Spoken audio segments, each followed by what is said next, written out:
The Roma's documentary was the first time that I had ever really spoken in front of a camera or an audience. So I was very surprised that I have a lot to say. Are you ready? All right.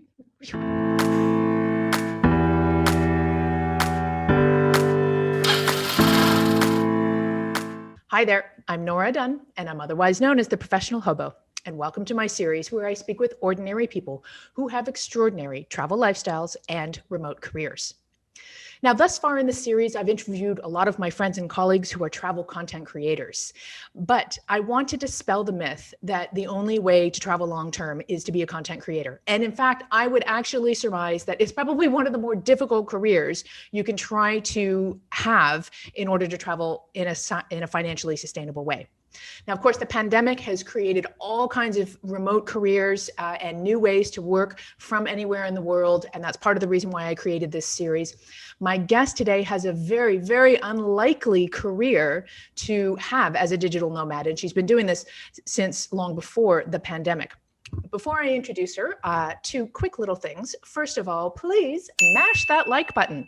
And the earlier you do it in the video, the more that YouTube likes it and then exposes my video to other people who are interested in this content. Second of all, if you don't already have your free checklist of 10 crucial things you must do before you travel long-term, you can find that checklist in the description. Now, my guest today is Agnes Grace. Agnes was born and raised in Kenya, and she did her bachelor's in Uganda, and she did her master's in the USA. She's been a digital nomad for 5.5 years, 2.5 of which have been full-time. She's worked mostly in the healthcare industry in the US for about 15 years. She started as a certified nursing assistant, then managed assisted living, then as a consultant for assisted living, and as an instructor of life support courses, which is what she's doing right now. She's been to 21 countries, and some of her highlights include Bolivia because of the culture, Norway because of the landscape, Ghana because it's relaxed and easy to travel as a solo digital nomad. That I found interesting. And the Ivory Coast because it's like traveling back in time to the 90s. Thank you so much for joining me, Agnes. It's such a pleasure to chat with you today. And where in the world are you right now? I am in Kenya, and I've been here since the pandemic started. So this is where I decided to hunker down for a while. And thank you so much for having me. Well, it's a real pleasure. Now, I learned about you through our mutual friend, Matt Bowles, who I also interviewed on this series a few episodes ago. And you two spent some time in West Africa, and you were both featured in the documentary Roamers, which is the first ever studio-backed documentary about digital nomads. So I'm very jealous of you both, and I'm going to ask you about that later. But I wanted to start out by giving people some context for what it is that you do. And because you have a very unlikely career for a digital nomad. So, and my understanding is that you're a bit of an accidental digital nomad as well. So can you please give us a little bit of an idea of what it is that you do for a living? Actually, I do life support classes. So I certify healthcare providers for life support. I first started doing it while I was still a nursing assistant, but I did it once in a while, like maybe twice in a year during that time. And it was more like I was helping. I was more of an assistant than really an instructor. And at that time, I never took it as a business. It was just a way of getting like a few bucks here and there. And actually, to address about the accidental digital nomad, it wasn't quite of an accident because I was already traveling outside of the country. Outside and in the country, and I mean the US, since 2013. And when it came to 2018, December, I was coming back from the second Nomad cruise. And I was denied entry into the US because one of my documents had expired.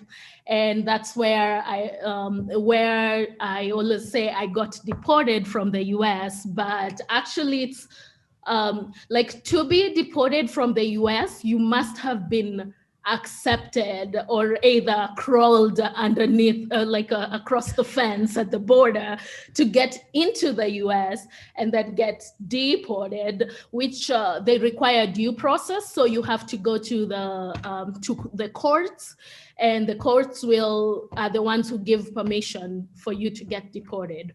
For me, well, I never entered. And apparently, like in any other country, usually when you're entering, if you don't have the document, for example, a passport, or just your reason for entering the country is not something that they accept, you'll usually go back to the airport, book a flight to wherever you're going and leave. Well, in the US, it doesn't work like that. It doesn't matter.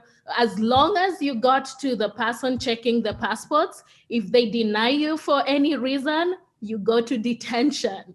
So you go to another place where they actually verify you don't have whatever document you have. And then after that, they take you to detention. And that's when they start arranging a flight for you. And they actually don't allow you to go to whatever country you want, including your home country. They only book a flight for you to the place where you came from, which for me was Brazil, which was so ridiculous. So the whole time you're in there in the detention, and even when you're filling out paperwork, they're always telling you, you're not under arrest, you're not under arrest.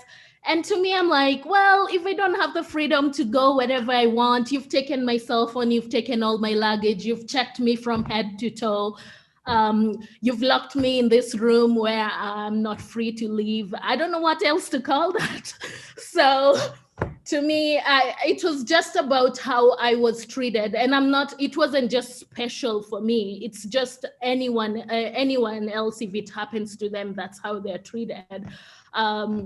I just called it, I think I just got arrested and got deported.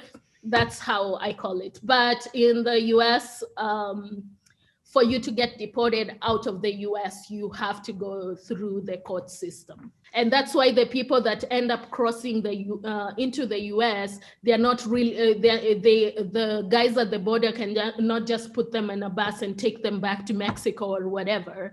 Like they have to go, they put them in detention because they have to go through the court system, be heard by the judge, and then that's when the judge decides, okay, this person can be deported. Actually, I've explained that and forgot what the question was. What was the question? Well, no, this is okay because you did set the stage. So the follow-up question is, I mean, I'm assuming that you had a home base of some sort in the US. You'd spent 15 years basing. So you had a home base in the States and you had a career that was at least partially dependent upon being in the States. And then suddenly you were out and you were not allowed to go back. So how did your career change from literally one moment to the next? So I'll start from before I couldn't get into the States. Before, because I was already, I transitioned from the management job that I had, that I just ended up getting too depressed and my health was taking a toll. So I had to leave that. And when I was deciding what I had to do for money is when I started taking these life support classes seriously. But initially when I was doing them, I was only doing mostly the basic life support, which means it's mostly people who are newer to healthcare that were coming to my classes, and therefore they needed hands-on training. So that's what I used to do. I would do 2 weeks of training, 3 weeks travel, 2 weeks training. So every time I left, I had to go back to the US to be able to make more money so that I can keep traveling. But I was still working towards becoming a full-time nomad. By the time I was denied entry into the US, almost everything of mine was already online and digital, all my bills, everything. Like whenever I would be gone, I didn't need to come back to do anything. I just did them online. So that made it easier. When I was denied entry, the thing that changed is I had to find a way that I could make an income without having people come to me. At that point is when I was already certified to teach advanced classes, but I did very few of them. But that's where my business model changed. So now I needed more. I needed to teach advanced classes, because the people who take their advanced certifications in life support, they've done that for years. So they don't need hands-on training. So the first thing I did is I tried via Zoom, and it was a little bit of a challenge sometimes. And then because of people's schedules and, like people being mindful about how their background looks like. Right now, because of Corona, everyone's used to looking at everyone's background. I've found out most people don't care anymore. But during those times, it was like serious. You had to be dressed, you had to have a good background. And when you work in healthcare, you're tired. You're tired. You don't really feel like doing all this. So accidentally, when I went to Bolivia, the Wi-Fi was so bad, like I could not be able to do Zoom classes. So I ended up doing phone call, and then all of a sudden, everyone was like, oh, thank God, I don't need to look for Zoom. I don't need to do this. And then also because of the time difference, I was able to do classes during hours that people in the US usually cannot do classes because of the timing. So most people like to work during the day. And I was able to do it later on in the day, of which most people would be able to work their whole shift and then go home, and I can call them even if it's later in the evening. And I didn't mind because it was perfect time zone for timing for me. So that was a niche that ended up gaining me traction, because what happened is I started getting a lot of word of mouth people, like just referrals. People became so many, my schedule was so full. And I just decided I'm only going to be working with employment agencies. So because they have to check every healthcare provider's credentials before they can join the healthcare field. So what that helped is with scheduling and emails. I used to get so many emails. At that time, I was the only person doing it that way, because the organizations that I work with usually require you to be face to face. So like, I mean not via Zoom, but in person. So I was I think the only one who did it this way, and people found it more convenient, and they ended up referring me to a lot of people. And up to this day, I still get referrals, and I usually take them. But in most cases, I just do the employment agencies one, because there are less emails, and people are already pre-screened, so I don't have to do too much work. So I just schedule assignments. There's some people who are better, who prefer face-to-face, so I will do Zoom sometimes, but in most cases, I just do calls. And by the way, with COVID, now everyone switched to my method. So I'm like, thank you. So before, I was more like afraid to even mention I'm doing it that way, but now I'm like, they already are doing it that way, but I did it before it was mainstream. You see, there you go. You're a change maker. So to this day, then you do your training over the phone, occasionally over Zoom, and then you send assignments and whatnot via email, documents and whatnot. Is that right? Yeah. So they already have like modules that they already have to do online before they come and meet me, because things change every time. So they have to review the latest. But because I have experienced providers most of the time, the only thing that I have to check when I'm talking to them is to make sure that they know every single guideline that has changed, because that's something that they're going to need to apply in their workplace. Otherwise, most of the time when I talk to them, I more listen than ask questions because they already know what I'm going to ask even before I ask. So it's a lot more easier working with advanced providers. Do you think that, when the world goes a little more back to normal, whatever that means, do you think that the people who are doing what you do will continue to do it remotely, or will most people go back to doing it in person? I think they will.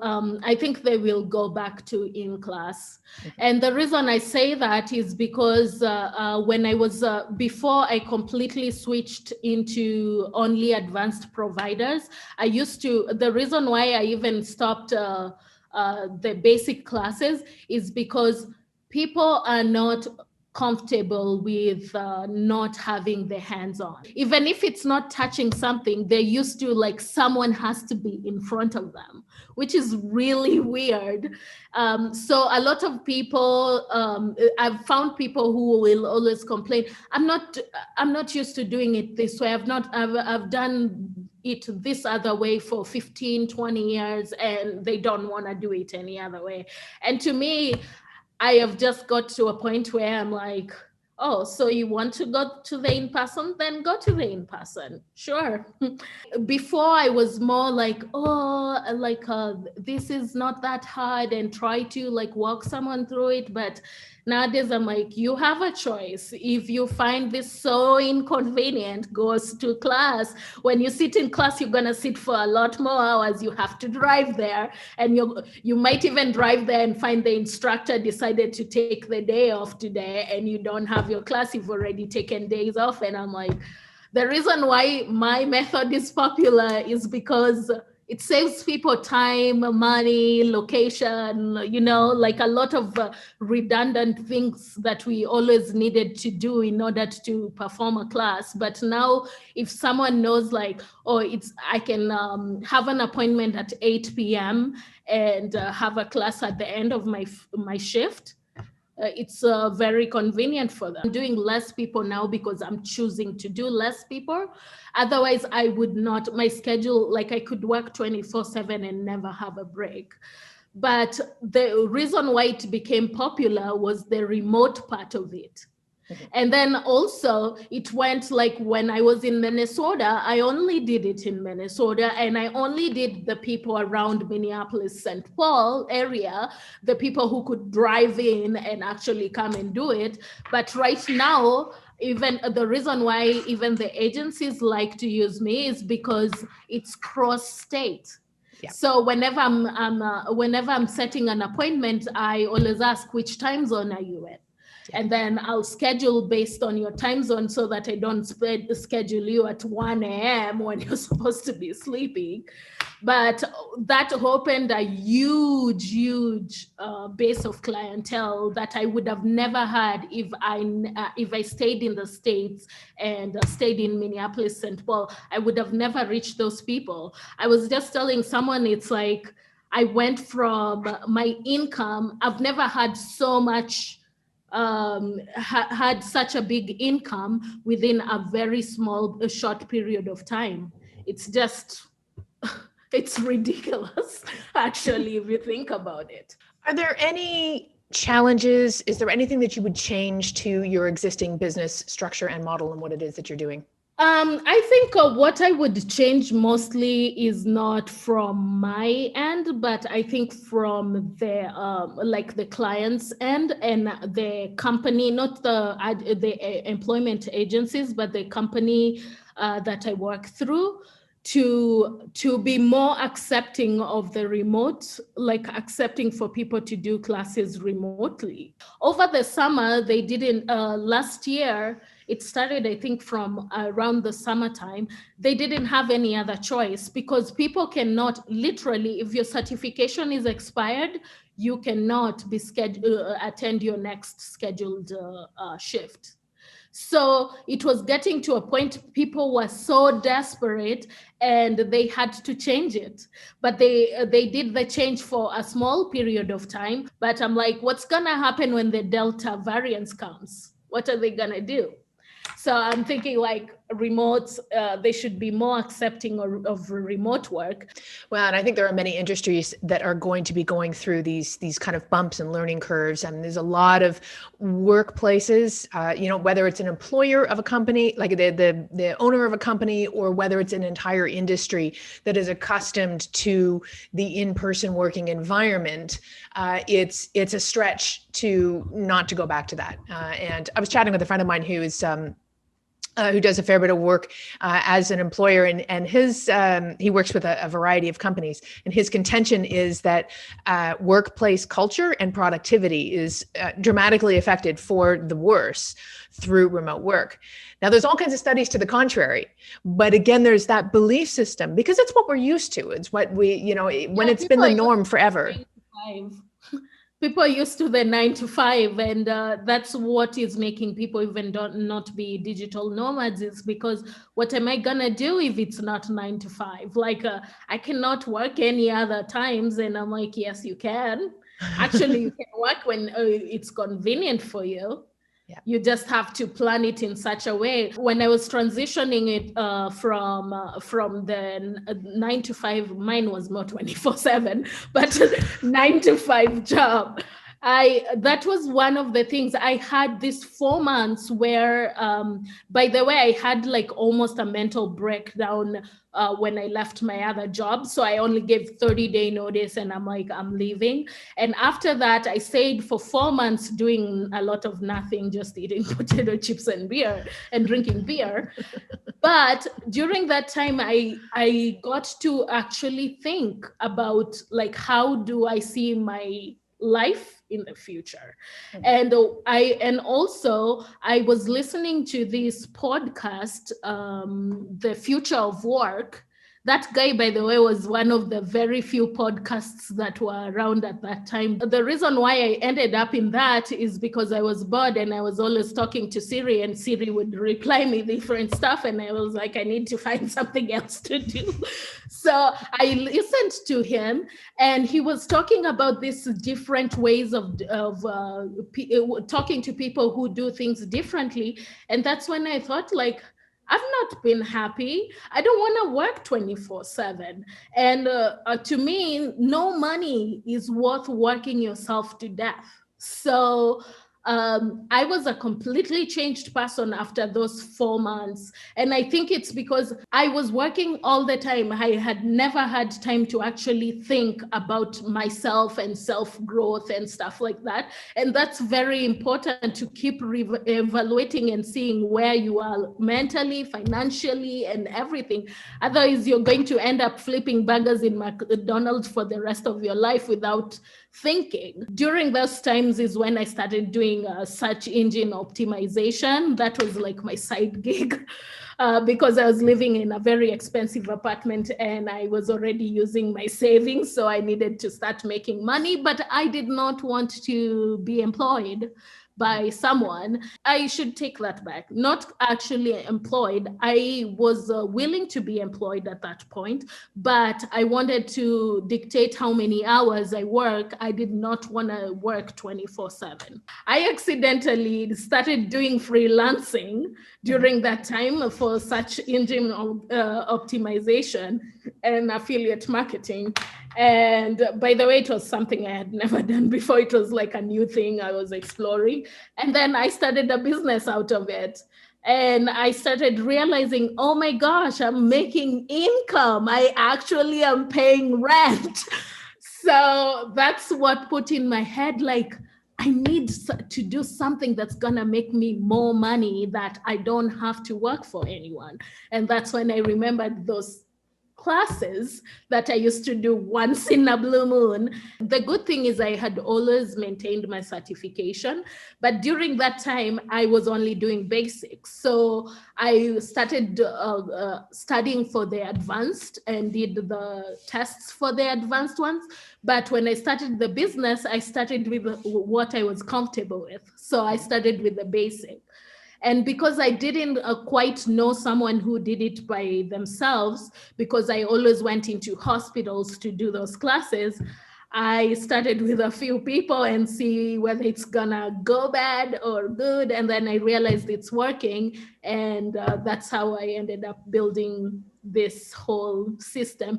And I've noticed it's so funny. Like every time something happens in my life, whatever I was doing, I change it a little bit to fit the situation. And every time I make a change, I improve it and it ends up becoming something bigger.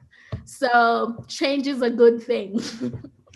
I agree with you wholeheartedly. And I want to underscore something that you said, which I think really emphasizes this point. And you said the big change for you came when you burnt out, you quit your job, and you were eating potato chips and drinking beer. And then really taking the time to evaluate what it is you wanted to do and how you wanted your life to look.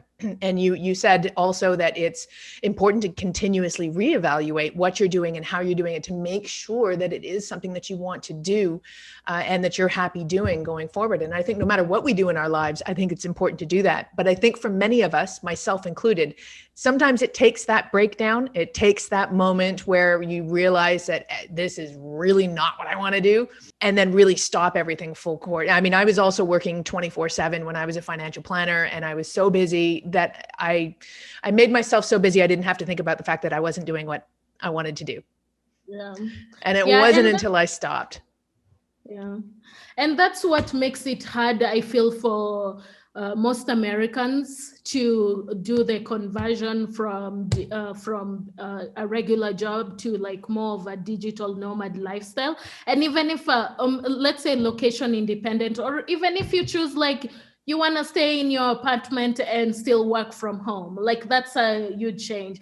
But because the system has always taught us like you have to go to work, like you have to get in your car, drive, go to work, and then you have to punch in, punch out, and that seems really good. But out of that time that we actually punch in and punch out, how many hours of those are we really productive? You know, one funny thing that I discovered is as I'm traveling, I was in Panama when I discovered this. When I have something to do in my day, non-work related, I will schedule 2 or 3 hours of work. And I will get even 8 hours of work done within the 2 to 3 hours because I have something to look forward to. It is so refreshing. And then plus I can decide, you know what? I want my 3 hours to be in the middle of the day, at the end of the day, like you just choose.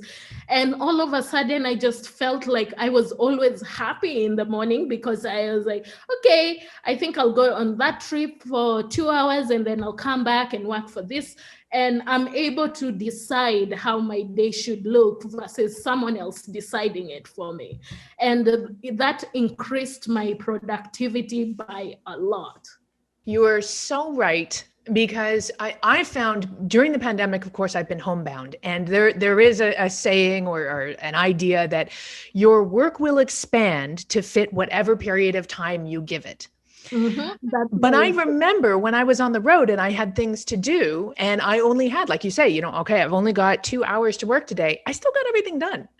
And I've been thinking about this lately. I'm thinking, why am I working so much, but I'm not actually doing anything more? And it's because that work just expands to so as a digital nomad, I think that's really important because work-life balance, I think, is a constant battle for anyone who travels full-time and works.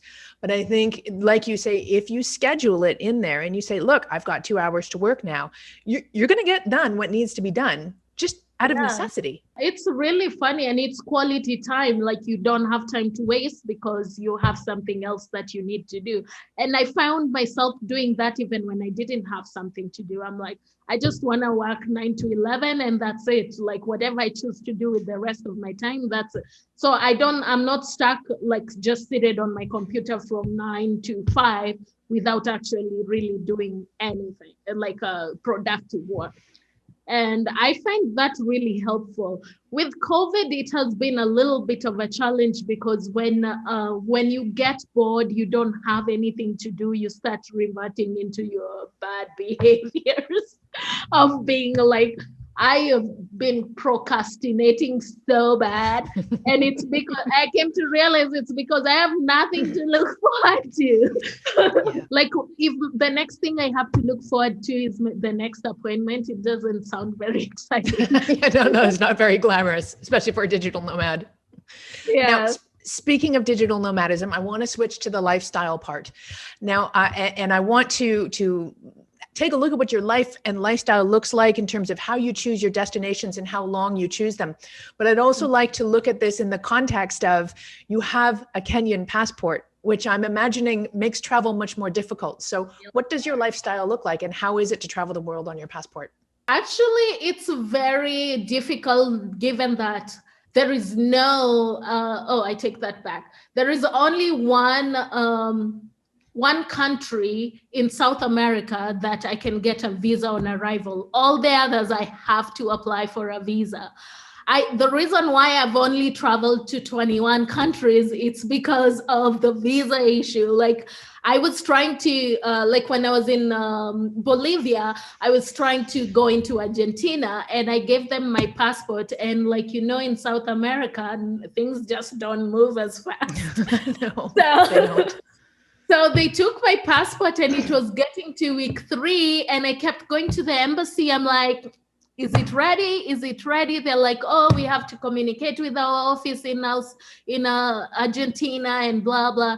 So I just started thinking like I'm walking around without my passport as a foreigner. That doesn't really feel very secure to me. I mean, don't take me wrong. Bolivia is very safe country. But I just decided, 3 weeks is enough. I just went and took my passport. It did not have a visa and ended up going to Panama, which was the only country that was closer that I could travel with to that did not require a visa. So getting a visa is very difficult. And also the reason why I decided to stay in Kenya is when I came from West Africa, I got sick. That's part of the reason why I got this apartment. But when I was thinking about what I'm going to do is I figured I'm going to be needing to get a visa to every place that I go to, almost every place. And it's easier to get a visa from your home country. Yes. So they always want you to go back to your home country to get the visa and then travel to wherever you're going, which if you're in South America, that's a really long trip. It's a long way. But yes, but I decided, you know what, I guess I can't get into the US, which was my country of residence. So I could get visas there easily. So the only other option was Kenya, which is my home country.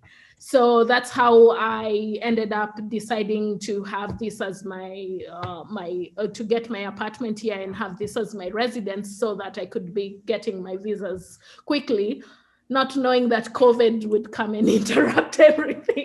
So my plan didn't work very well. Well, so far.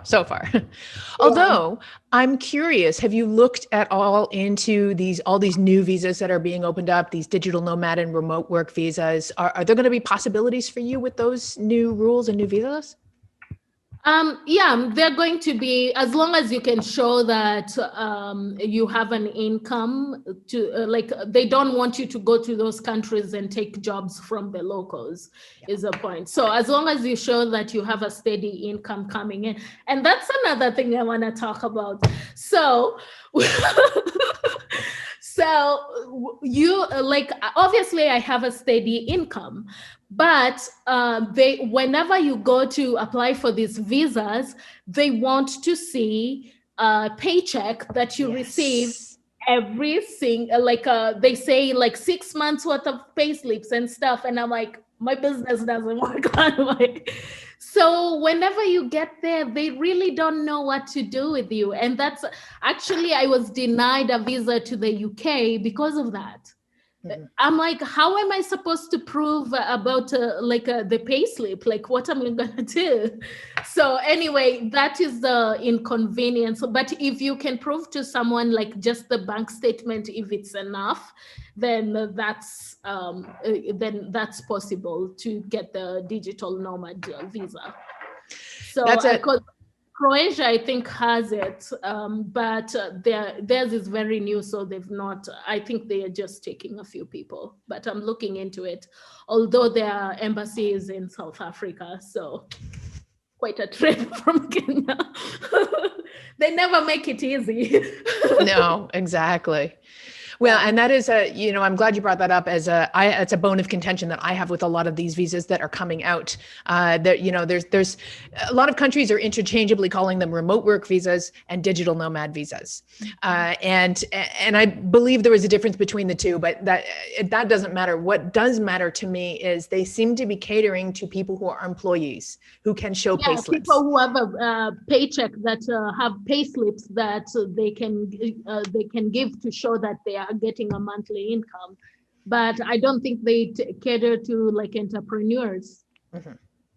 Yeah, I agree. And I'm hoping that is going to change. Now, like you say, a business account, a bank account statement, I'm sure in some cases eventually is going to be a commonly accepted, form of proof of income. If you can demonstrate that you've earned X amount of dollars, which is above their minimum threshold, then that should work. But of course, you and I both well know that bureaucracy does not always work that way, especially when it comes to applying for visas and trying to travel around the world. So that can be a challenge. All right. So tell me a little bit about what it was like to film the documentary Roamers when you were in West Africa. Before Roamers, I had never been in front of a camera. And I had never talked to I guess I've always talked to like an audience. So like if you're a manager somewhere, you have to talk to people. But in that where like you have cameras following you, not 24/7. They did it mostly in the day and during the evening. They didn't film you sleeping, at least. Oh no, but they came with us clubbing. So cool. They tried to really follow see how a typical nomad lifestyle would look like. So they wouldn't put like everything in the documentary, but they got a lot of footage. So it was a 6-day documentary, and I actually wasn't prepared for the documentary because I didn't know it was going to happen. Matt, they were, I think, in communication with Matt, and I just happened to show up in West Africa, and Matt was like, I actually, from Nigeria, I had a return ticket. And when Matt was like, well, I'm going to go to Ghana, I'm like, I'm coming too. So I just didn't, I didn't take that return flight, which, by the way, as a digital nomad, rule number 1, take a one-way ticket. Plans change all the time. Never, don't book a return ticket. It's a bad idea. I've lost so much money doing that. And I don't even know why I did it for Nigeria. I guess I figured I wouldn't travel any further in West Africa, but I did. I ended up adding another month and a half on top of it, actually almost 2. So I was there for 3.5 months. So they came towards the end of our trip. So we did Nigeria, Ghana, Ivory Coast, and they came in to Senegal. They were there for 6 days, and they just said, act normal. And I'm like, I don't know how to act normal when you have your camera right in front of me. I guess I was just uncomfortable for a little bit because I started becoming conscious. You know, when you're used to, and at that time it was only me and Matt left. So, you know, when you're many people, you're not as conscious. But now it was just me and Matt, and there is people with cameras. They've already hooked you up with a microphone.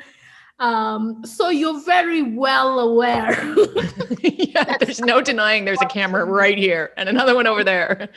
So I want to ask you one last question, and that is, do you have any advice for aspiring digital nomads? All I can say is take the first step, because it's very hard to think about not having a job and being able to pay your bills. But if you can do it strategically, I don't mean like just quit your job one day and and then make it work. Just work on a side plan. And the easiest way to do it is think about, maybe if you can't do it in the US, move to a cheaper country.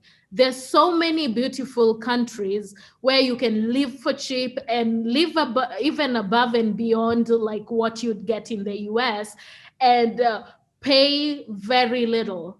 The one way I've been able to survive is because all these countries that I went to when I first started, I was living on maybe $200-300 at the most dollars. And I wasn't denying myself anything. I was actually doing everything I wanted, eating everything I wanted. So it can be done for cheap. You just have to take that first step, which is the hardest.